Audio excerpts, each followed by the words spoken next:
So, not our normal Kali Center stuff, but I do have some Taekwondo things that I want to share. It's mainly for the people who train with me at the dojang, just because I needed a resource and I had a couple other people when I was talking about making videos that wanted access to them. So instead of trying to send a really long video through text, I decided to just add it to the YouTube channel with permission of the master of the dojang. So these are the WTF Taekwondo one-step sparrings. The previous video had 1 through 5. This is going to be 6 through 10. After that, it gets kind of repetitive, but I plan to make videos for that too.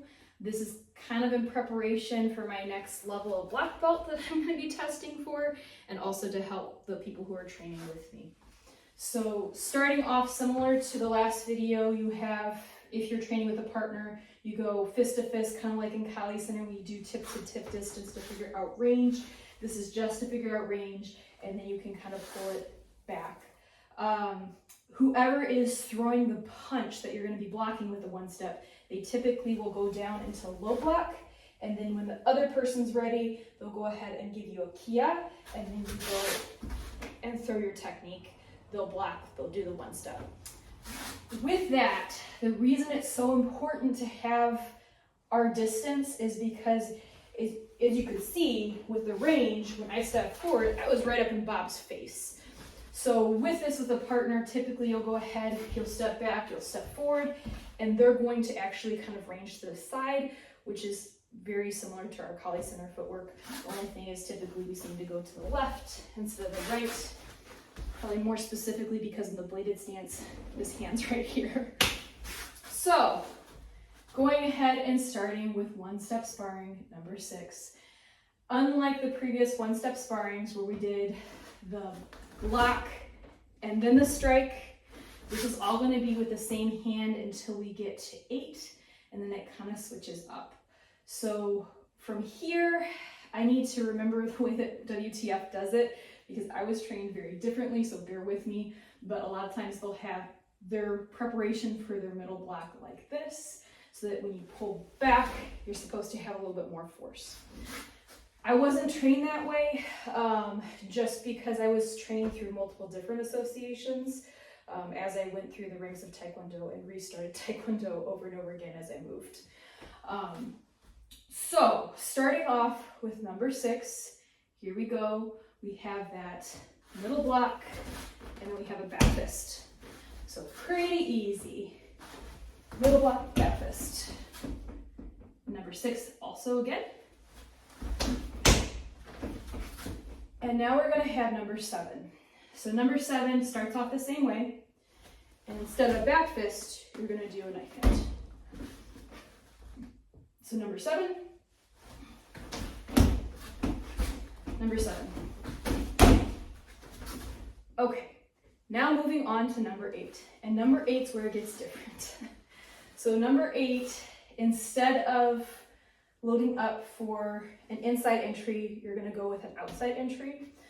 So I'm going to go ahead from here, and I'm going to block, punch to the chest, and then punch to the face.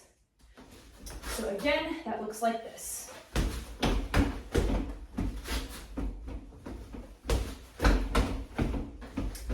I almost feel like I should be doing Ishinryu karate again, just because that's very similar to one of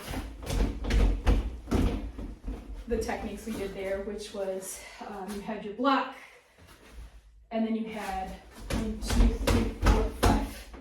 And that was supposed to be as they were falling down, which is kind of the same thing with Taekwondo one-step sparring. As they're falling down, you're getting them. That was supposed to be over the arm. So again, this is number 8. And then we're going to switch over to 9 and 10. So 9 and 10 look similar to 6 and 7, except for the strike is different. So similar to 1 through 5, we do have an elbow strike with 9 and 10, but it's going to be different because it's not a straight elbow strike in front of you. So the way this goes is you block, you're kind of more in horse stance, you turn to face away from your opponent, and then you guide your elbow back into your opponent. It's gonna be a little bit hard for me because Bob has his guard out there. But again, that looks like this. Forgot to guide my elbow. Doing a little bit more Kali center elbow than Taekwondo elbow where you have the fist clenched. So again,